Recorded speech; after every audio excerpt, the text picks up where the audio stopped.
Picture yourself in a royal bedchamber at Kensington Palace, January 1700. The air hangs heavy with the smell of blood, sweat, and desperation. You're 34 years old, and you've just endured your 17th pregnancy in 17 years of marriage. Your body is absolutely wrecked, swollen legs that can barely hold your weight, joints screaming with gout, a womb so damaged that physicians whisper you're a walking miracle. Of those 17 pregnancies, you've buried every single child. Every single one. The longest any lived was 11 years. Most died within hours. And yet tomorrow, courtiers will whisper about your failure, your inability to secure the succession, your body's betrayal of England itself. This was the reality for Queen Anne of Great Britain, a woman whose personal tragedy became a total constitutional crisis, whose private grief played out on the public stage of European politics. She wasn't a baby-making factory by choice. She was a woman trapped in a biological nightmare that would make modern mothers lose their minds, desperately trying to fulfill the one duty that defined her worth as queen: producing an heir.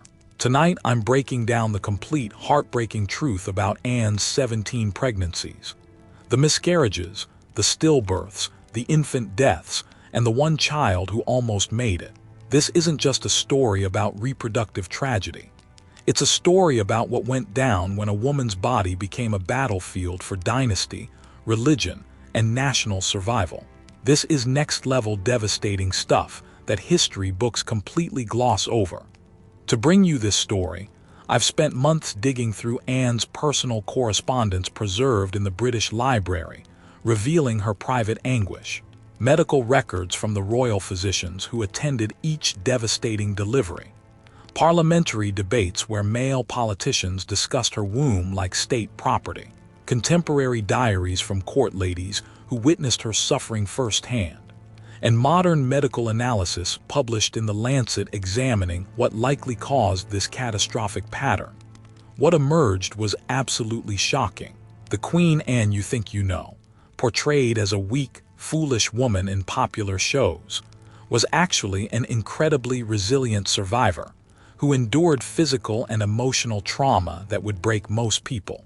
Over the next 30 minutes, we'll journey through Anne's extraordinary and tragic life, her childhood and how early trauma shaped her desperate desire for family, her marriage, the love match that became a reproductive nightmare, the pregnancy cascade, all 17 pregnancies detailed from hope to horror, Prince William, the one child who survived, and the crushing blow of his death, the medical truth and what modern science reveals about why this happened, the political catastrophe of how her body's failure changed British history, her final years, ruling alone, grieving alone, dying alone, and her lasting legacy, the unexpected ways her tragedy shaped the modern world.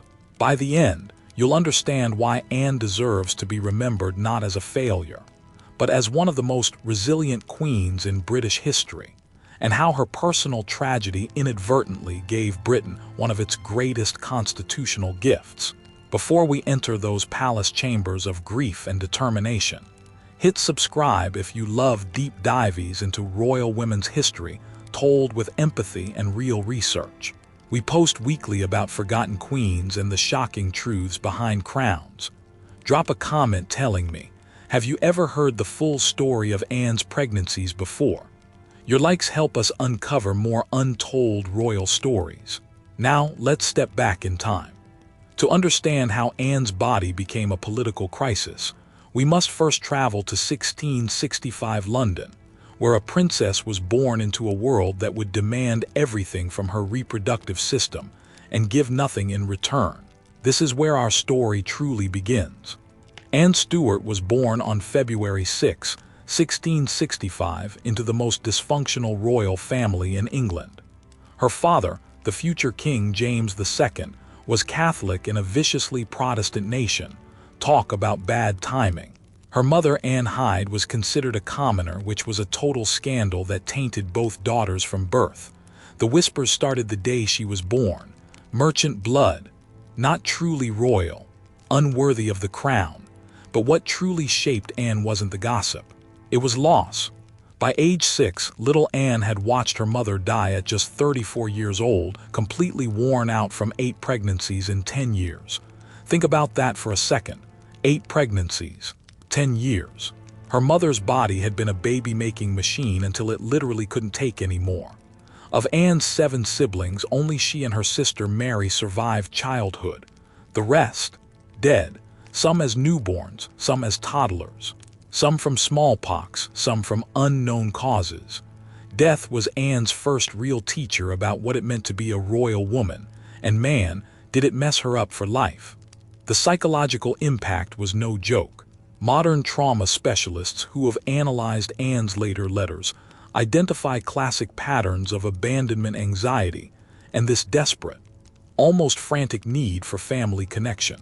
She grew up in a household where pregnancies were celebrated with feasts and fireworks, and dead babies were barely mourned before everyone was asking when the next one was coming, where women's bodies were discussed like state assets in parliamentary meetings, where her own worth was measured entirely by her potential fertility. This kind of childhood basically guaranteed she'd be obsessed with having her own family, with creating the stability and love she never had growing up. Young Anne was a shy, quiet child who loved playing with dolls, not because she was frivolous, but because dolls were the only babies that didn't die on her. She'd dress them, care for them, pretend to be their mother. Court observers noted that even as a young girl, she was obsessed with the idea of motherhood. She'd watch pregnant ladies at court with this intense fascination, asking questions about babies and birth that made adults uncomfortable. Looking back, it's heartbreaking. This little girl had already internalized that her primary value was producing children, and she was desperately trying to prepare herself for that role. Anne's education was pretty typical for a royal princess of her era. Reading, writing, a bit of French, lots of religious instruction, and training in how to be an ornamental wife. Nobody taught her politics or strategy or how to rule. Why would they? She was third in line to the throne behind her uncle Charles, the second's potential children, and her older sister Mary. The odds of Anne ever becoming queen seemed astronomical. Her job was simple: marry well, produce heirs, support her husband, and stay out of trouble. That's it. But the universe wasn't done kicking Anne while she was down.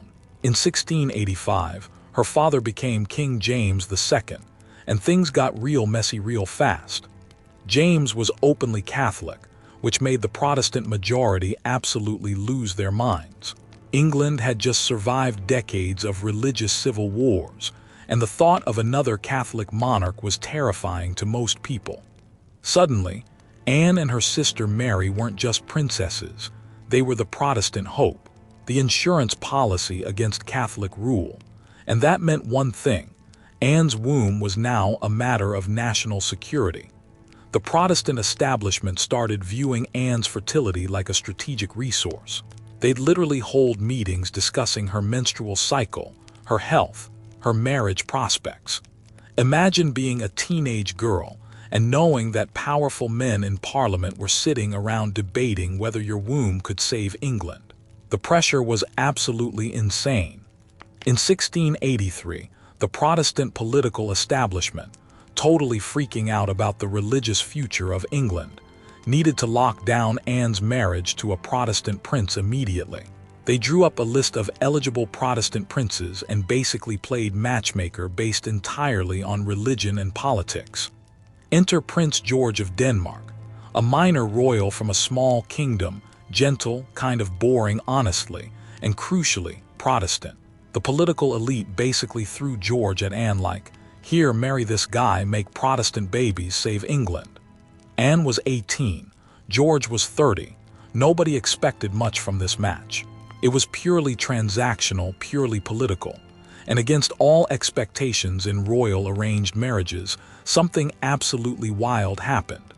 They actually fell hard for each other. Like, genuinely, deeply loved each other. Anne's letters to George are incredibly tender, affectionate, calling him her dearest husband and expressing real joy in his company. She drew hearts in her letters. Hearts. In court, they held hands, which was scandalous for royals. They'd sneak away to be alone together. George was patient, kind, supportive, everything Anne's chaotic childhood had lacked. He treated her like a person, not just a womb with a crown. For once, something genuinely good was happening in Anne's life. She'd found love, real love, and she was ready to build the family she'd always dreamed about. Court observers were honestly shocked by how into each other Anne and George were. Most royal marriages were cold, formal affairs where couples barely tolerated each other. But Anne and George, they were genuinely happy. They laughed together. They enjoyed each other's company. In a world of arranged marriages and political alliances, they'd somehow lucked into actual love. It was beautiful, it was rare, and it made what came next even more devastating. They wasted absolutely no time starting that family. Anne got pregnant within months of the wedding, and at 19 years old she was over the moon excited. This was everything she dreamed about: a loving husband, a baby on the way, the chance to build the family she'd lost. Court observers noted her happiness, her glow, her constant planning for the nursery. She commissioned the finest baby clothes from France, had painters create nursery murals of gardens and angels, picked out names. She wanted Mary if it was a girl after her mother. She was convinced this was gonna be different from her mother's experience. This was gonna work out. The universe owed her this much, right? Wrong. So painfully wrong. May 1684. Anne went into labor with her first child at 19 years old. She was scared but hopeful, surrounded by midwives and physicians in a bedchamber at Whitehall Palace. The room was hot, stuffy, filled with the smell of herbs and incense that were supposed to help with delivery. The delivery was brutal. 18 hours of agonizing labor that left her exhausted, bleeding, and barely conscious. Medieval medicine had basically no pain relief. No epidurals, no proper anesthesia, just maybe some wine or herbs that did almost nothing. Anne screamed so loudly that courtiers 3 rooms away could hear her. But she delivered a living baby girl. The infant was weak, struggling to breathe properly but alive. Anne was ecstatic despite her exhaustion. She held her daughter, probably cried tears of joy, and finally felt like maybe, just maybe, her luck was turning around. For about 24 hours. Then the baby died, just stopped breathing. No warning, no explanation. The physicians had no answers. The baby girl was there one moment, gone the next. Dead. Contemporary medical records describe it as failure to thrive, which was basically code for we have no idea what happened. In reality, the baby probably had some kind of respiratory or cardiac issue that 17th century medicine couldn't diagnose or treat. Anne was completely devastated, but here's the kicker: court protocol didn't allow for real grief. Royal babies died all the time. It was considered normal, expected even. The baby was buried quickly with minimal ceremony. Stillbirths and infant deaths were so common they barely warranted mention in official records. Within weeks, courtiers were already asking Anne when she'd try again. Her physician advised waiting at least 6 months for her body to recover properly. Anne ignored him completely. She got pregnant again within 3 months, desperate to replace the child she'd lost, desperate to prove she could do this. This pattern, immediate repregnancy after loss, would define the rest of Anne's reproductive life. She never gave her body time to heal, never allowed herself time to grieve. She just kept trying, kept hoping, kept sacrificing her health for that one successful pregnancy. And that's when the nightmare truly began. That's when Anne's body became a battlefield, and she became a soldier who couldn't ever retreat. Between 1684 and 1687, Anne had 4 more pregnancies in rapid, brutal succession. Princess Mary, born June 1685, lived exactly 2 hours before dying in her mother's arms. The baby was born blue, struggling for breath, and despite the physician's best efforts with warming blankets and attempts at resuscitation, she faded away. Anne held her the entire time, begging her to live, promising her the world if she'd just keep breathing. Princess Anne Sophia, born May 1686, actually survived. Made it to 18 months before smallpox ripped through the palace and killed her. Anne had finally started to relax, to believe she could be a mother, when smallpox struck. She nursed her daughter through the illness, barely sleeping, but nothing worked. Watching Aunt Sophia die slowly over days was probably worse than the instant losses. A miscarriage in early 1687, probably around 3 months along, with severe bleeding that terrified the physicians. Another miscarriage later that same year, this one at 5 months, delivering a tiny formed fetus that Anne insisted on holding and naming. Her body never got a break, never got time to heal properly. She was on this absolutely brutal cycle of getting pregnant, carrying to term or near term, delivering, mourning, and immediately getting pregnant again. It was insane. It was unsustainable. And everyone around her could see it except Anne herself, who was so desperate for a living child that she couldn't stop. The physical toll was absolutely insane. By 1687, at just 22 years old, 22, Anne's health was already seriously declining. She suffered from what contemporary physicians called weakness of the limbs. Modern doctors looking at the symptoms believe this was early-stage arthritis, probably triggered by the constant physical stress of back-to-back pregnancies and the hormonal chaos they created. She started gaining weight rapidly, which doctors now think was related to hormonal issues from the repeated pregnancy trauma. Her body was probably producing irregular amounts of estrogen and progesterone, messing with her metabolism. She developed chronic pain in her joints, especially her knees and ankles. Some days she could barely walk without assistance. But did anyone suggest she stop trying? Hell no. The pressure to produce an heir actually intensified. Because here's what was going down politically. In 1688, Anne's father James II's second wife gave birth to a son, a Catholic son. Suddenly, the Protestant succession was in serious jeopardy. Anne and Mary were being pushed aside for a Catholic half-brother. The Protestant establishment absolutely lost it. They started spreading rumors that the baby wasn't real, that it was smuggled into the birthing chamber in a warming pan. That's how desperate they were to deny Catholic succession. The Glorious Revolution exploded.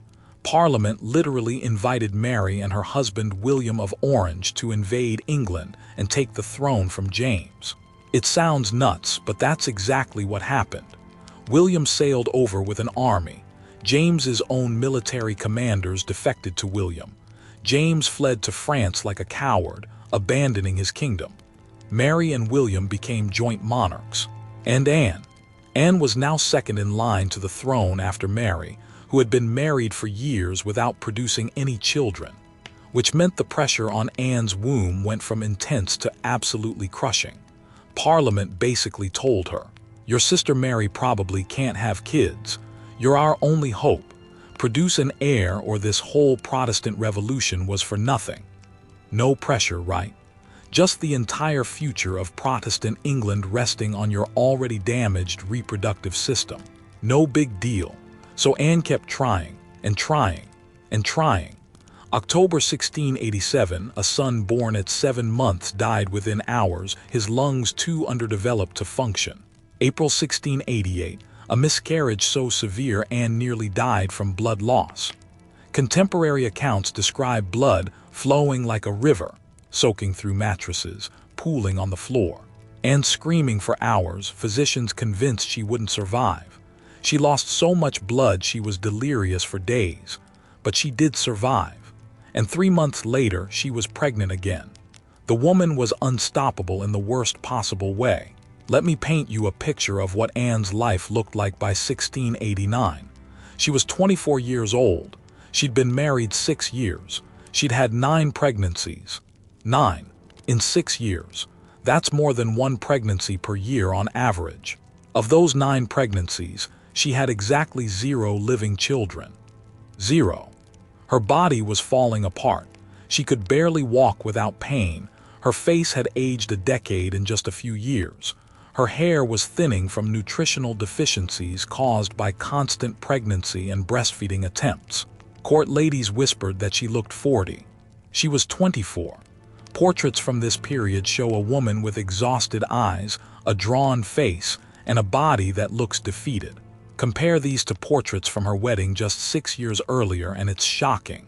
She'd been a pretty, youthful girl. Now she looked like someone who'd been through a war, because she had been. A war against her own body. And still she kept trying. Because what else could she do? Her entire value as a princess, as a person, was tied up in her ability to produce an heir. Without that, she was nothing. Worse than nothing, she was a failure, a disappointment, a woman who couldn't fulfill her most basic duty. The political cartoons of the era sometimes mocked her, showing her as a barren tree or an empty vessel. The cruelty was breathtaking. George, to his credit, never blamed her. Never took a mistress, which was almost unheard of for royal men whose wives struggled with fertility. He stayed loyal, supportive, loving. When Anne was bedridden after miscarriages, he'd sit with her for hours. When she cried over lost babies, he cried with her. Their relationship was one of the few bright spots in Anne's increasingly dark world. July 1689. Anne gave birth to Prince William, Duke of Gloucester. And for the first time in her life, things went right. The labor was long but manageable, only 12 hours, which was practically a breeze compared to some of her previous deliveries. The baby was born healthy, crying loudly with good color and strong movements. He survived the first day, then the first week, then the first month. Anne was terrified to believe it, terrified to hope, terrified to get attached in case he was taken from her too. But William kept living, kept growing. At 6 months old, he was a chunky, happy baby who smiled and cooed. At 1 year, he was walking. At 2 years, he was talking in full sentences. Anne finally had her miracle, her living child, the heir everyone demanded. For the first time in years, she could breathe. The pressure from Parliament eased slightly. The courtiers stopped their pitying looks. She poured all her love, all her hopes, all her desperate need for family into this one little boy. She was obsessed with him in the best way, spent hours playing with him, reading to him, watching him sleep just to make sure he was still breathing. Court observers noted she was a devoted, loving mother. Maybe a bit overprotective, but who could blame her? She'd buried so many babies. This one, this precious boy, was everything. William was a sweet kid by all accounts. A bit sickly. He had frequent colds and fevers that terrified Anne, but overall doing okay. He was smart, curious, loved toy soldiers and history books. Anne had the best tutors in Europe educating him. She was preparing him to be king. She'd finally done it, finally fulfilled her duty, finally proved she wasn't a complete failure.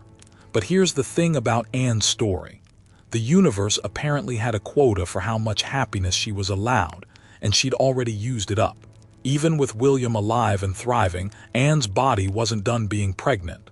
Between 1690 and 1700, she had 8 more pregnancies. 8 more. Let that sink in.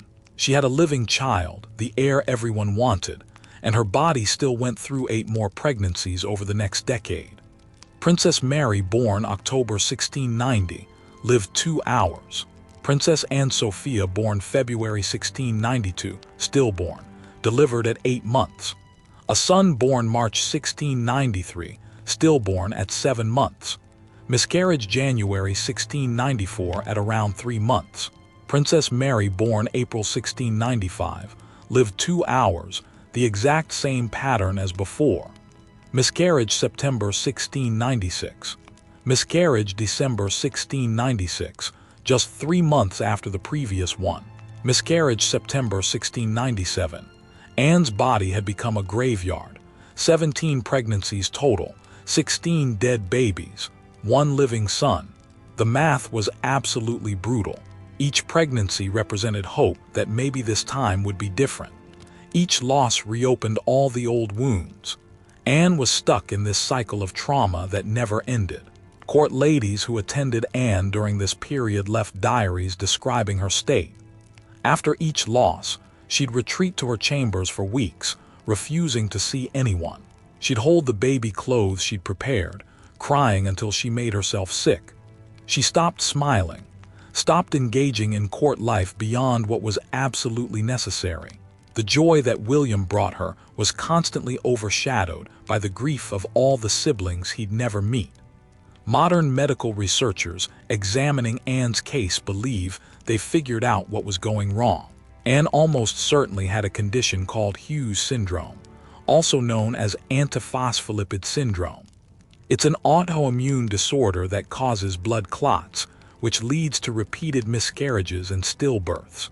The blood clots form in the placenta, cutting off oxygen and nutrients to the fetus. Women with untreated Hughes syndrome have about a 90% chance of pregnancy loss. In Anne's era, nobody knew this condition existed. Nobody understood why her body kept betraying her. They just kept telling her to try again. If Anne had been born 300 years later, a simple blood test would have diagnosed the condition, and blood-thinning medication could have prevented most of her losses. She'd have had multiple surviving children, but in the 1690s, she was doomed to repeat the same tragedy over and over. The other factor, Anne's weight. By her mid-20s, she'd gained significant weight, partly from the hormonal chaos of constant pregnancies, partly from comfort eating to deal with grief and depression. By 1695, she probably weighed over 200 pounds. The extra weight made pregnancies more dangerous, deliveries more difficult, and recovery slower. It also increased her risk of gestational diabetes and preeclampsia, though those terms didn't exist yet. But in 1690s England, nobody understood the connection between maternal weight and pregnancy complications. They just saw a fat queen and whispered about her lack of self-control. The cruelty was constant, so Anne was trapped in a cycle she couldn't understand and couldn't break. Her body was literally trying to kill every baby she conceived, and she had no idea why. She just kept trying, kept hoping, kept praying that the next one would be different. She'd make offerings at church. She'd pray for hours. She'd try different physicians, different midwives, different techniques. Nothing worked. Her body was broken in a way that 17th century medicine couldn't fix, but at least she had William, her perfect, precious William. As he grew, Anne's entire world revolved around him. He was a smart, sweet kid, a bit sickly with what doctors called a weak constitution, but overall doing okay. He loved toy soldiers and history books. He'd reenact famous battles with his toys while Anne watched, smiling for the first time in months. Anne had the best tutors in Europe educating him, teaching him languages, history, military strategy, statecraft. She was preparing him to be king. Finally, after all the pain and loss, she had something to show for it: a son, an heir, a future. William called her dearest mama and would run to hug her whenever she entered a room. Those moments were everything to Anne. They made all the suffering worth it. When she held William, she could almost forget the 16 babies she'd buried. Almost. July 1700. William was 11 years old, about to turn 12. He'd been feeling sick for a few days: fever, sore throat, headache. Nothing too alarming at first. Kids got sick all the time. Anne had him rest, called the physicians, followed all their advice. But then the fever spiked dramatically. William started having trouble breathing, his chest rattling with each breath. The royal physicians were called in urgently, and they were immediately worried. This wasn't a normal childhood illness. This was serious. Possibly pneumonia, possibly scarlet fever, possibly smallpox. They couldn't tell for sure. Anne didn't leave his bedside. For 3 days straight she sat there, holding his hand, wiping his fevered forehead with cool cloths, praying, begging God not to take this child from her. Not this one. Not after everything she'd been through. Take anything else but not William. Please, not William. She bargained with God, offering her own life in exchange for his, promising anything if he'd just let her boy live. George was there too, equally devastated, trying to stay strong for Anne but clearly falling apart. They'd take turns holding William, reading to him even though he was barely conscious, telling him stories about his future as king, trying to will him back to health through sheer love. July 30, 1700. Prince William died, probably from pneumonia, though some historians think it might have been smallpox or scarlet fever. He was 11 years old, Anne's only living child out of 17 pregnancies, the heir everyone had desperately needed, the boy she'd sacrificed her body, her health, and her sanity to produce. Gone, and completely broke. Contemporary accounts describe her as inconsolable, unable to eat or sleep for weeks. She locked herself in her rooms, refusing to see anyone except George. Ladies-in-waiting reported hearing her sobbing through the walls at all hours, not just crying, but these gut-wrenching, animalistic sobs that sounded like she was being torn apart. She couldn't attend the funeral. She was too hysterical, too broken. They had to sedate her with wine and laudanum just to get her to stop screaming. For months afterward, she existed in this zombie-like state, going through the motions of court life but clearly not really there. She'd be in the middle of a conversation and just drift off, staring into space. She'd start crying randomly during state functions. The light had gone out of her eyes completely. Courtiers whispered that she'd lost her mind, that the grief had driven her insane. She probably had severe depression, what we now recognize as major depressive disorder with features of complicated grief. She kept William's rooms exactly as he'd left them. His toys arranged just so, his books on the shelves, his clothes in the wardrobe. She'd go sit in there for hours, surrounded by his things, talking to him like he was still alive. It was heartbreaking to witness. And here's the absolutely crushing part. Politically, William's death was a disaster of epic proportions. With no heir, the Protestant succession was in jeopardy again. Parliament started panicking immediately. They needed a backup plan. They needed Anne to try again. She was 35 years old, her body was wrecked from 17 pregnancies. She just lost her only child, and they were already pressuring her to get pregnant again. Within weeks of William's death, politicians were having meetings about Anne's fertility. The cruelty was unbelievable. Anne tried. Of course she tried. She'd never been able to say no to that pressure, even when it was killing her. Between 17-0 and 17-1, she had 2 more pregnancies. Both miscarriages, both early within the first few months. Her body was done. It had nothing left to give. The pregnancies ended almost immediately, as if her body was saying absolutely not, we're not doing this anymore. By 17-1, at just 36 years old, Anne's reproductive years were effectively over. 17 pregnancies, 0 living children, 17 chances at happiness, 17 heartbreaks. It was over. In 17-2, everything shifted again.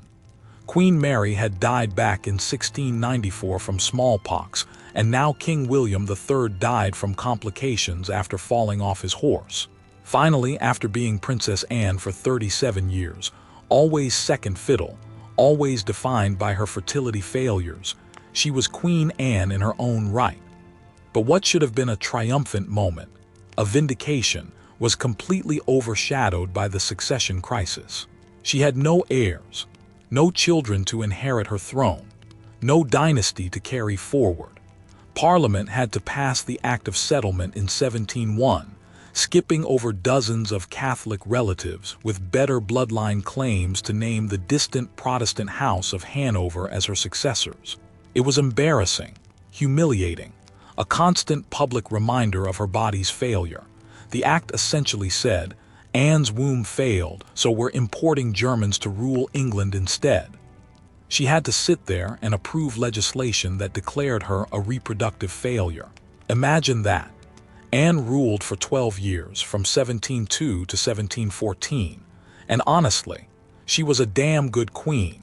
Under her reign, England and Scotland united to form Great Britain in 17-7, a massive political achievement that created the modern United Kingdom. She oversaw major military victories in the War of Spanish Succession, with the Duke of Marlborough winning stunning battles at Blenheim and Ramillies that established Britain as a major European power. She championed the arts and sciences, supporting architects like Christopher Wren and composers like Handel.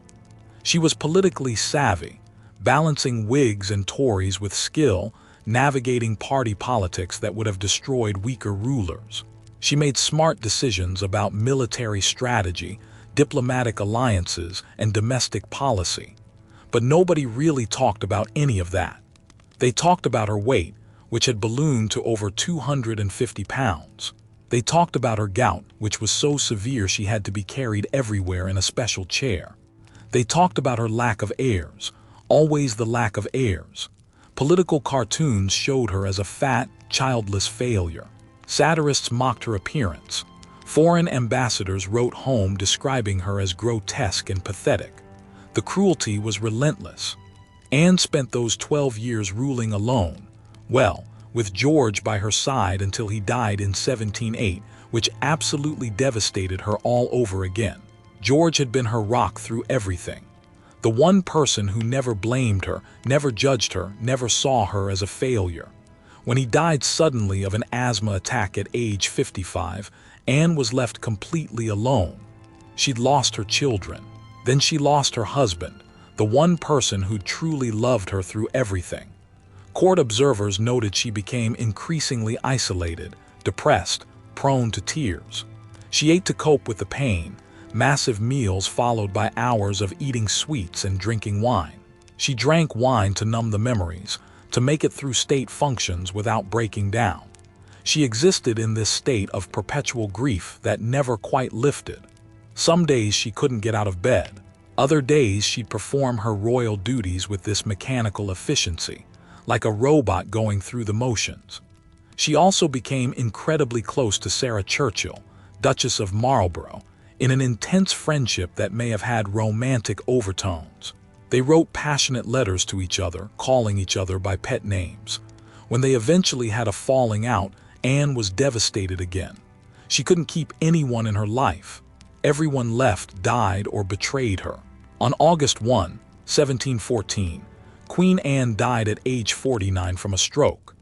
She was massively overweight, suffering from severe gout that had basically crippled her, probably diabetic though they couldn't diagnose it then, and emotionally exhausted from decades of trauma and grief.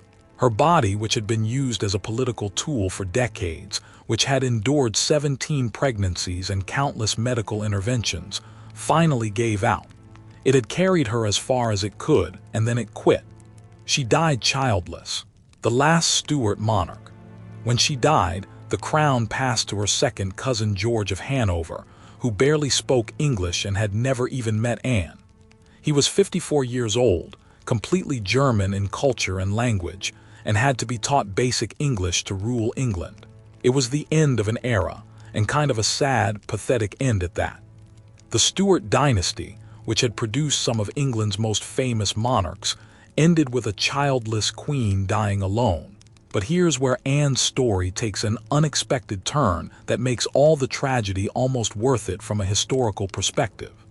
Her failure to produce heirs, as devastating as it was personally, actually changed British history in a profound and positive way. Because there was no direct heir, Parliament had to get way more involved in succession questions.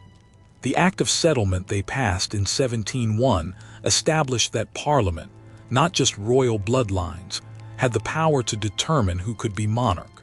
It also established that the monarch had to be Protestant, had to follow certain rules set by Parliament, and couldn't leave the country without parliamentary permission. This was huge. This was revolutionary. This was the foundation of modern constitutional monarchy. If Anne had successfully produced a surviving heir, Britain might still have absolute monarchy. Parliament might never have gained the power it did. The careful balance between crown and parliament that defines Britain today might never have developed. Instead, Britain might have gone the way of France, ending up with violent revolution and the guillotine. Anne's personal tragedy became Britain's constitutional triumph. Her body's failure to produce heirs forced the development of a political system where Parliament, not royal bloodlines, held ultimate power. Talk about ironic. Modern historians looking back at Anne's reign are finally starting to give her credit for her actual achievements, rather than just focusing on her reproductive failures. She wasn't the weak, foolish woman portrayed in popular media like the favorite. She was a resilient survivor who endured unimaginable physical and emotional trauma while still managing to rule effectively. She navigated brutal party politics where Whigs and Tories were literally trying to destroy each other. She managed military conflicts across Europe during the War of Spanish Succession. She dealt with the massive political challenge of uniting England and Scotland.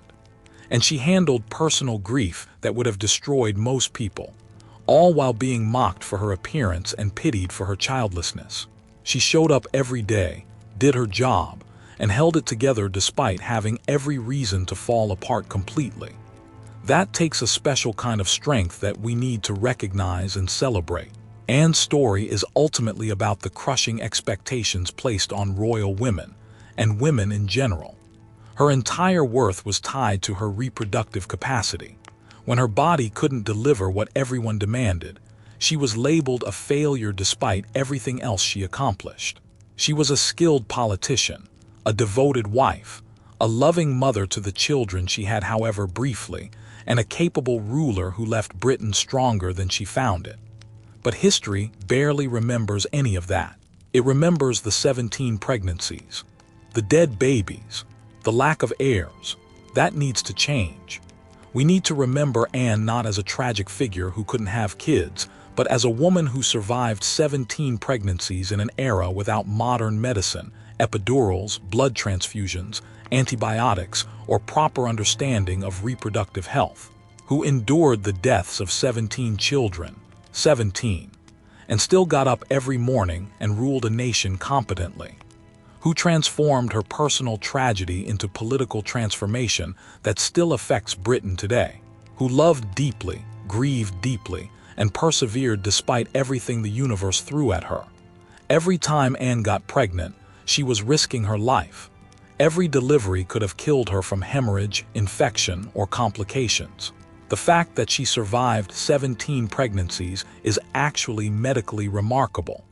Most women in her situation would have died from one of those deliveries. Anne's physical resilience was extraordinary, even if her reproductive system was broken.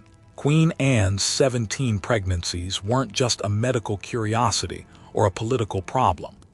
They were 17 individual tragedies experienced by a real woman who desperately wanted to be a mother and never got the chance to truly enjoy it. Each pregnancy represented hope.